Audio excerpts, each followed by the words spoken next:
Concernant l'identification des corps, nous avons procédé dans un premier temps au déshabillage des corps. Nous avons essayé de collecter les éléments antémortem, les habits, les objets, les pièces d'identité qu'on pouvait retrouver, les montres, toute information antémortem pouvant être utile à l'identification des corps. Nous avons essayé de les mettre dans des sachets avec des numéros. Au niveau des chambres froides, c'est 10 places, donc chaque chambre a un numéro. Par exemple, la chambre 1, on l'appelle C1, C2, C3, C4, C5, jusqu'à C10. Alors, pour les corps, s'il y a 2 corps dans la première chambre, on a des objets correspondants qui sont mis sous scellés dans des plastiques, on affecte un numéro correspondant. Un exemple, C1, c'est la première chambre froide, le premier corps, c'est C11. Le deuxième corps, c'est C12. Donc, l'objet correspondant est mis sur place. Donc, C11 correspond au premier corps de la chambre 1. C112 correspond au deuxième corps de la chambre 1.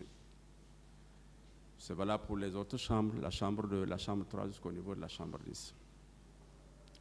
Ces éléments antémortem étant bien recueillis, nous avons procédé à l'examen des corps. L'examen des corps pour voir s'il y a d'autres marques, de tatouages ou d'autres signes particuliers pouvant nous aider à l'identification des corps. Je me rappelle bien, j'ai suivi un des procès ici, un jeune qui a dit que quand il a perdu son frère, il se demandait où est-ce qu'il est mort ou pas.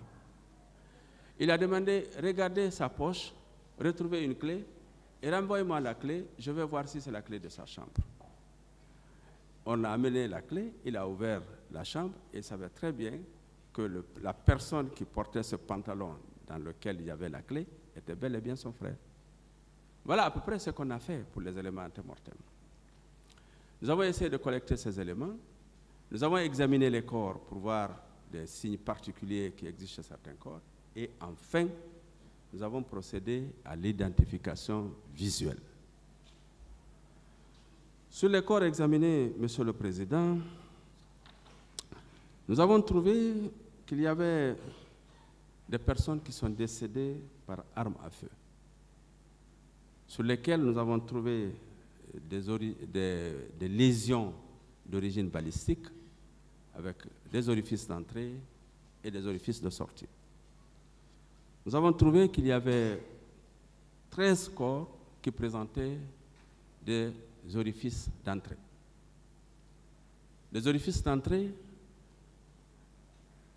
avec 3 orifices de sortie. Autrement dit, les projectiles sont rentrés, mais ils ne sont pas sortis.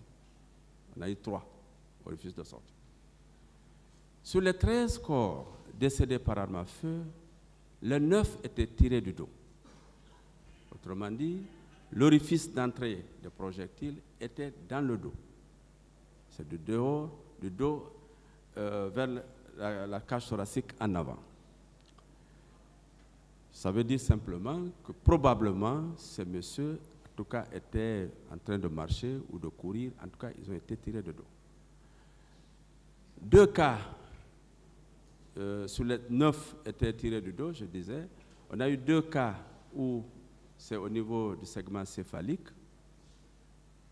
Parmi les 2 cas, il y avait un cas à bout touchant. Donc on a mis l'arme au niveau temporal ici, avec un tir à bout touchant qui a projeté le cerveau. On a eu 2 au niveau de l'abdomen avec éviscération et hémorragie abondante. En plus de ces armes à feu, on a eu 27 cas de polytraumatisme. Polytraumatisme, c'est des fractures multiples. Parmi les 27 cas, on avait 10 cas de plaies. De plaies par instrument piquant et par instrument piquant tranchant. Piquant, ça peut être le couteau, ça peut être, je sais pas, le baïonnette, ça peut être piquant tranchant ou tranchant contondant. On a eu 10 cas de polytraumatisme où on avait des ecchymoses, on avait des hématomes au niveau de la tête, au niveau du thorax. Il faut retenir que la plupart des lésions qu'on a observées sont des lésions qui sont localisées au niveau du segment céphalique et du thorax, qui sont, comme vous le savez, Monsieur le Président, des segments mortels. Parce que c'est à ce niveau où se localisent les gros vaisseaux, c'est à ce niveau que se localisent les organes comme le cerveau et le cœur. Il n'y avait pas de lésions observées au niveau des membres inférieurs. Monsieur le Président, après avoir fait cet examen sommaire, nous avons un rapport détaillé sur toutes les lésions et la trajectoire des projectiles. Nous avons, comme je vous disais, identifié certains corps. Nous avons pris soin de, je vais vous donner leur nom. Vous avez Bari Amadou Diarouga, 21 ans, c'est un élève. Il est décédé au stade du 28 septembre, le 28 même. Il habite Dar es Salaam. Il avait une ecchymose et un hématome multiple. Il est mort par suite d'un objet contondant. Il a probablement eu un coup par objet contondant, je ne saurais pas dire lequel, au niveau de la tête. Diallo Boubacar Sidi, il a 31 ans, c'est un commerçant. Il est mort au stade le 28 septembre. Il habite Amdalaï 2. Il avait également des hématomes au niveau de la région temporale gauche, également provoqués par des instruments contondants. Vous avez Bamamadou Aliou, il a 44 ans. C'est un taulier peintre. Il habite Afia. Il avait une plaie transfixiante au niveau du flanc droit, l'abdomen, avec un orifice d'entrée à la face postérieure et un orifice de sortie à la face antérieure, avec une fracture de la 12e côte à droite. Il est mort par une lésion par arme à feu. Bari Algassimou, il a 32 ans, c'est un vendeur, il habite Koloma 2, il est également mort par suite d'une plaie transfixiante par arme blanche et une autre plaie par arme à feu. Diallo Tierno Mamadou Ouri, il a 36 ans. C'est un fonctionnaire au ministère de l'Environnement. Il est mort au stade, il habite Koloma 2, il avait un polytraumatisme puis une fracture du crâne. Kamara Abdul Karim, il a 47 ans, c'est un chauffeur, il est mort au 28, il habite Tugiwondi, il avait des plaies contuses et un traumatisme de l'abdomen. Ba Mamadou Djouma, il a 15 ans, il est sans profession, il habite le quartier, la route Le Prince. Il a une fracture ouverte de l'humérus gauche et une plaie abrasive du thorax, donc une fracture de la jambe. Kamara Mohamed, il a 25 ans, c'est un étudiant, il habite Simbayagar, il avait une fracture de l'os propre du nez avec plaie contuse orbitaire gauche. Diallo Souheibou, 18 ans, élève, quartier Amdalaï, plaie pénétrante du 4e espace intercostal gauche, plaie par arme blanche, c'était le couteau. Baldé Mamadou Bobo, il a 38 ans, c'est un chauffeur, il habite Koza, il a une plaie contuse au niveau de la région frontale, arme blanche. Diallo Mamadou Moussa, Diallo Mamadou Moussa, il a 40 ans, c'est un marchand, il habite Kapororaï, il a une fracture de la 6e, 7e et 8e côte à droite, arme blanche. Ba Elhaj Ibrahima Sori, 68 ans, marchand. Il habite Komandaya. Il avait une contusion du thorax avec ecchymose de l'abdomen. Bari Tierno Mikailou, il a 60 ans. C'est un marchand. Il habite Carrière, secteur 4, secteur 5.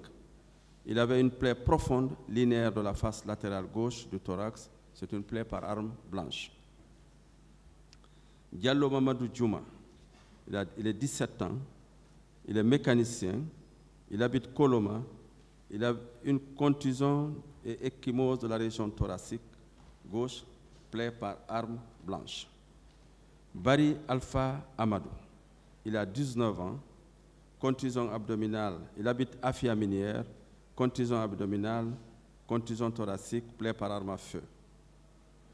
Diallo Boubacar, 27 ans, mécanicien, il habite Dar es Salaam, il est mort par asphyxie mécanique, privation d'oxygène.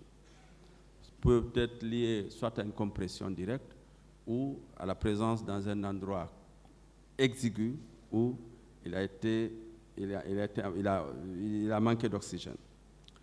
Baldé Asmiou, 25 ans, élève, solo primo, asphyxie mécanique. Diallo Amadou, 14 ans, élève, concasseur, asphyxie mécanique. Diallo Ousmane, 15 ans, élève, il est mort, je vois, à l'hôpital d'Onka, je crois qu'il était hospitalisé. Il est mort le 39e mars 2009. Il habite Madina Boussoura. Il avait une plaie contuse de la région occipitale. Condé Fanta, 60 ans, comptable. Elle est décédée le 28 novembre 2009, habite Anko 5, asphyxie mécanique. Ba Tierno Mamadou, il est mort hospitalisé à l'hôpital d'Onka. Il avait une plaie transfixiante de l'hémithorax droit avec un orifice d'entrée au niveau de la clavicule, mort par arme à feu. So Mamadou, il est mort à l'hôpital d'Onka le 28 septembre 2009, hospitalisé. Il avait également une plaie pénétrante de la région scapulaire, orifice d'entrée, hémithorax au niveau du thorax gauche.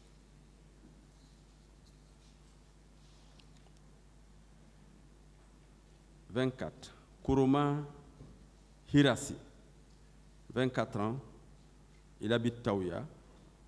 Il avait une plaie pénétrante de la région temporale gauche avec un orifice d'entrée également, décédé par arme à feu. Asmiou, c'est un homme, il avait une plaie pénétrante occipitale, région occipitale également, arme à feu. Diallo Alpha Omar, 13 ans, il est mort à l'hôpital d'Onka, il habite Amdalaï, il avait une contusion thoraco-abdominale, plaie par arme à feu.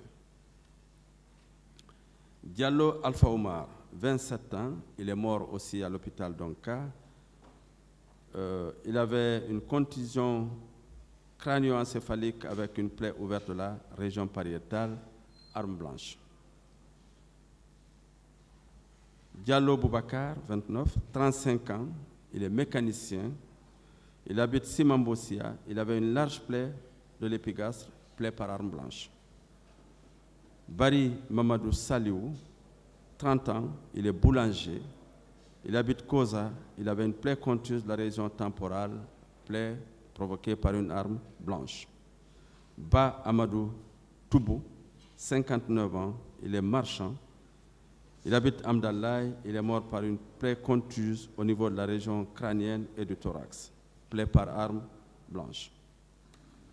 Monsieur le Président, ce sont les 31 corps qui ont été formellement identifiés et restitués à la famille. Parmi ces corps, il y en avait qui n'ont pas été identifiés. Ces corps qui n'ont pas été identifiés ont fait également l'objet d'une expertise médico-légale pour déterminer les lésions rencontrées, également les causes de décès. Alors, lorsque nous avons fini d'examiner ces corps, les corps non identifiés sont toujours restés dans la chambre froide.